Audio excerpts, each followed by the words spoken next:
ओम श्री साईराम. भागवत वाहिनी. अध्याय 7. समुपदेशक विदुर. विदुरजी धृतराष्ट्राची निंदा करून त्यांना चेतावत होते. आपण जरी वृद्ध झाला असलात तरी आपण एखाद्या श्वानासमान जीवन व्यतीत करत आहात. आपल्याला शरम नाही वाटत? पण मला शरम वाटते. धिक्कार असो. आजकाल जे जीवन तुम्ही व्यतीत करत आहात ते कावळ्याच्या जीवनाहूनही वाईट आहे. धृतराष्ट्राला हे सहन झालं नाही. ते मोठ्यांदा ओरडून म्हणाले, अरे बास आता, खूप झालं. कृपा करून आता गप्प बस.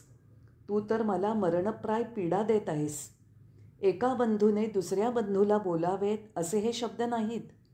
तुझं बोलणं ऐकून मला असं वाटतं की तू माझा बंधू विदुर नाहीस. तो तर माझ्याशी कधीही एवढ्या कठोर शब्दात बोलला नव्हता. ज्या धर्मराजाबरोबर आजकाल मी राहत आहे तो माझ्यासाठी कोणी अपरिचित आहे का? मी कोणत्या गैरव्यक्तीला शरणागत झालो आहे का? धर्मराज अत्यंत प्रेमाने आणि पूर्ण काळजी घेऊन माझी सेवा करत आहे. तरीही मी एखाद्या श्वानाचं किंवा कावळ्याचं जीवन व्यतीत करत आहे असं तू कसं म्हणालास? तुझ्या मनात असा विचार येणं हेच पाप आहे. माझे दुर्भाग्यच मला हे सगळं ऐकवत आहे. एवढं म्हणून धृतराष्ट्र शीश झुकवून आक्रोश करू लागले. विदुरजी उपहासाने हसून म्हणाले, ज्या प्रकारे आपण बोलताय आपल्याला बिलकुल शरम राहिली नाही का? ही तर धर्मराजाची स्वतःची महानता आहे आणि त्याचं चारित्र्य आहे की ते आपल्या पित्याहून अधिक सन्मानपूर्वक आपली सेवा शुश्रूषा करत आहेत. आपल्या स्वतःची मुलंही कदाचित एवढी सेवा करू शकली नसती. ही सेवा काय आहे? ही धर्मराजाच्या चारित्र्याचं, शीलाचं प्रतिबिंब आहे. त्याच्या नावाला सार्थ करणारा व्यवहार आहे. परंतु आपण आपलं भविष्य निर्माण करायला नको का? आता जेव्हा आपला एक पाय स्मशानाकडे आहे आणि आपण स्वादिष्ट भोजन करून पोट भरण्यात तसंच विलासी जीवन व्यतीत करण्यात समय नष्ट करता आहात. होऊन गेलेल्या गोष्टींविषयी एक क्षणभर विचार करा.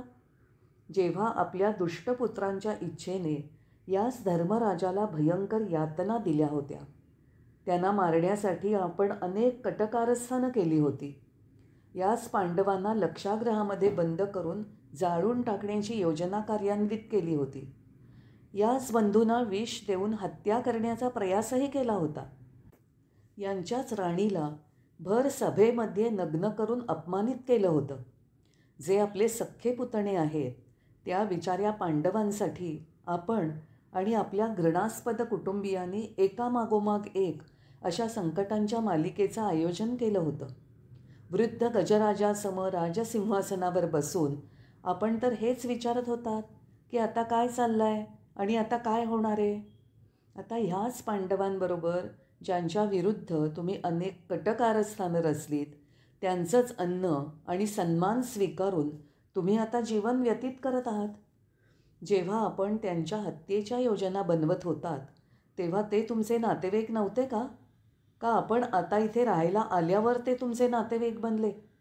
जराही शरम न बाळगता आपण इतक्या अभिमानाने सांगताय की ते आपलं आदरातिथ्य करतात. आता अधिक काय बोलावं? द्यूताचा खेळ आपल्या इशाऱ्यावर झाला नव्हता? सांगा, असं झालं होतं का नाही? मी स्वतः या खेळाचा साक्षी आहे. मी आपल्याला किती समजावलं होतं पण आपण माझं ऐकलं नाही. हे प्रेम आणि आदर जे आपण आत्ता त्यांच्याप्रती दर्शवताय ते त्यावेळेला कुठे गेलं होतं? पांडव आदरपूर्वक जे भोजन आपल्यासमोर ठेवतात ते आपण एखाद्या श्वानासारखं खाऊन टाकता. असं घृणित जीवन तुम्ही भोगत आहात आणि मला विचारता की पांडव गैर आहेत का? विदुरांचे हे कठोर शब्द ऐकून धृतराष्ट्राला हजारो सुया टोचल्यासारख्या वेदना झाल्या. असं वाटत होतं की कोणी तप्त शिशाचा रस कर्णामध्ये ओतत आहे. कोणी त्यांच्या हृदयावर हातोड्यांनी प्रहार करत आहे. त्यांना प्रथमच आपल्या जीवनशैलीविषयी दुःख वाटत होतं.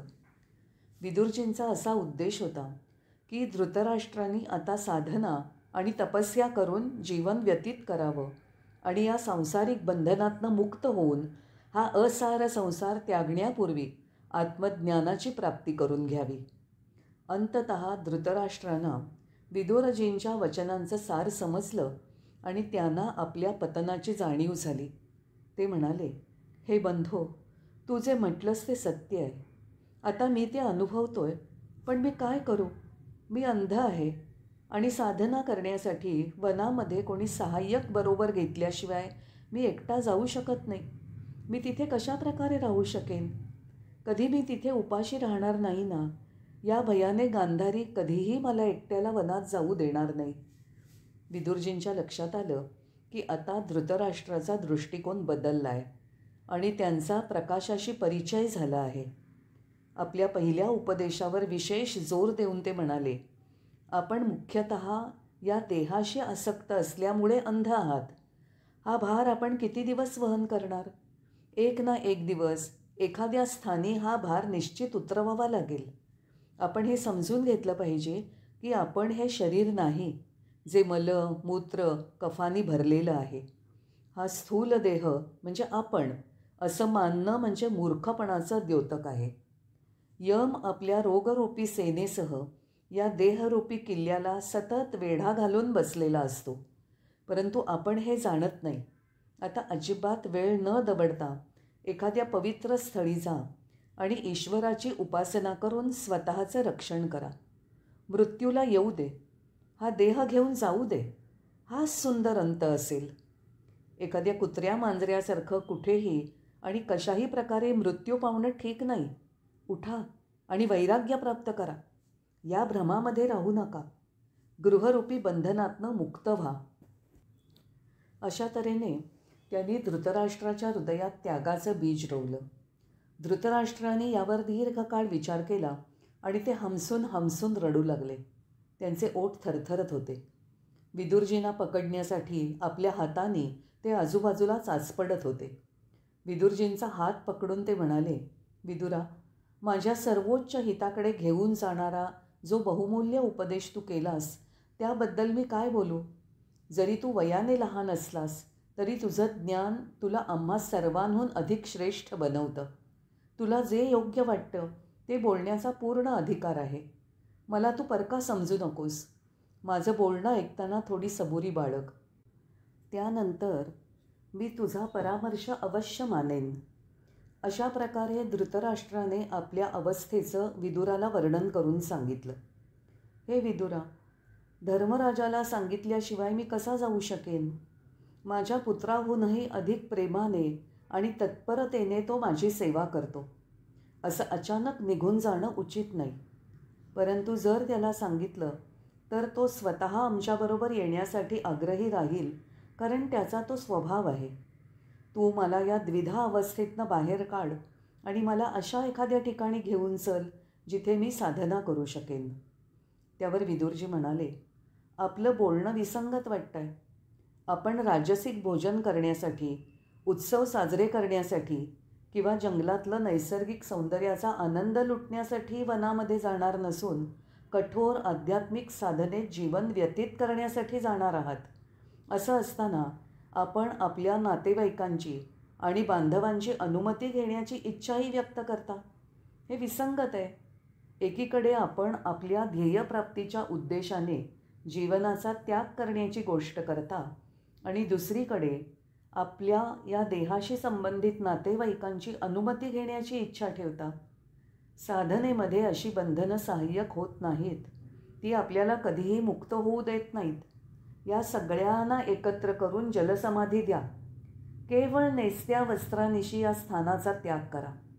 आपल्या जीवनाचा एक क्षणही आता नष्ट होऊ देऊ नका. अशा प्रकारे विदुरजींनी दया माया न दाखवता सल्ला दिला आणि ते त्यांच्या मतावर ठाम होते. तात्काळ त्याग करण्याचं महत्त्व ते त्यांना पटवून देत होते. शय्येवर आडवं पडून धृतराष्ट्र त्यांचं बोलणं ध्यानपूर्वक ऐकत होते आणि काय करायला हवं असं विचारत होते. ते म्हणाले, विदुरा, तुझं बोलणं यथार्थ आहे. मला माझ्या देहाच्या अडचणींचा पाढा तुझ्यापुढे वाचायचा नाही, पण माझं शरीर अशक्त आहे, नेत्र अंध आहेत. त्यामुळे किमान मला मार्ग दाखवणारा तरी कोणी हवा. तुझ्या वहिनीने डोळ्यांवर पट्टी बांधून कायमस्वरूपी स्वतःला अंध बनवलं आहे. ज्या योगे ती माझी असुविधा आणि कष्ट समान रूपाने भोगू शकेल. आम्ही दोघं अंध प्राणी जंगलामध्ये कशा प्रकारे हिंडू फिरू शकणार? आम्हाला तर आमचं संपूर्ण जीवन दुसऱ्यावर निर्भर राहून व्यतीत करायचं आहे. वृद्ध धृतराष्ट्राच्या गालावरनं अश्रू ओघळत असल्याचं विदुरजींनी पाहिलं आणि त्यांच्या अवस्थेविषयी त्यांच्या मनात अत्यंत अनुकंपा निर्माण झाली. परंतु त्यांनी त्यांचे ते भाव व्यक्त होऊ दिले नाहीत. आश्वासनपूर्ण शब्दांमध्ये ते म्हणाले, मी तुम्हाला वनात घेऊन जायला तयार आहे. मी या पवित्र उद्देशाने आपल्याला येथील बंधनातनं मुक्त करू शकेन, याहून अधिक आनंदाची गोष्ट कोणती असेल? विदुरजी उठून उभे राहिले. धृतराष्ट्रही बिछाण्यावरून उठून उभे राहिले. गांधारीही त्यांच्या मागे त्यांच्या खांद्यावर हात ठेवून उभी राहिली. ती म्हणाली, स्वामी, मी सुद्धा आपल्याबरोबर येणाऱ्या या हर प्रकारच्या परिस्थितीचा सामना करेन. परंतु धृतराष्ट्र म्हणाले, अगं, जंगलामध्ये स्त्रियांचं रक्षण करणं अत्यंत कठीण आहे. तिथे वन्य पशूंचा संचार असतो. तिथलं जीवन संकटमय असतं. अशा प्रकारे बराच वेळ ते तिची समजूत घालत होते. त्यावर गांधारी म्हणाली, मी माझ्या पतीला सोडू शकत नाही. आपल्यासारखे कष्ट भोगण्याची माझ्याकडे शक्ती आहे. अखेरपर्यंत आपली सेवा करणं हे माझं कर्तव्य आहे. मी तर भारतीय नारीच्या सुंदर आदर्शांवर चालते आहे. माझ्या धर्मपालनामध्ये बाधा आणणं हा आपला धर्म नाही. आपल्याशिवाय या अंतःपुरामध्ये मी माझं जीवन व्यतीत करू शकणार नाही. यापेक्षा आपल्या स्वामींबरोबर वनामध्ये जीवन व्यतीत करणं उचित होईल. असं म्हणून तिने आपल्या पतीच्या चरणांवर लोळण घेतली आणि वनामध्ये सहगमन करण्याची अनुमती मागितली. धृतराष्ट्राने मौन बाळगलं. त्यावर काय बोलावं हे त्यांना समजत नव्हतं. विदुरजींनी म्हटलं, धर्माच्या नियमांवर विवाद करण्याची ही वेळ नाही. जी स्त्री आजपर्यंत एकही क्षण आपल्याला सोडून राहिली नाही, ती आपला संग सोडून एकटी कशी राहू शकेल? हे उचित नाही.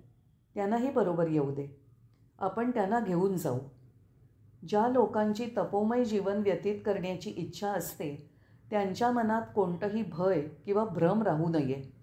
तहान, भूक, दुःख, कष्ट याचा त्यांनी विचार करू नये. याविषयी तक्रार करण्याने किंवा आशंकित होण्याने तप होत नाही. जेव्हा हा देहच आपला नाही, तर मग हे क्लेश काय करतील?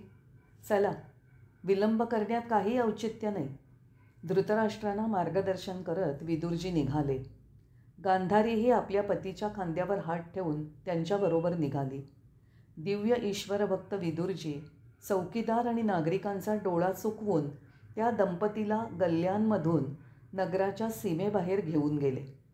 पहाट होण्या अगोदर वनात प्रवेश करण्याच्या हेतूने ते त्यांना तेजगतीने घेऊन जात होते.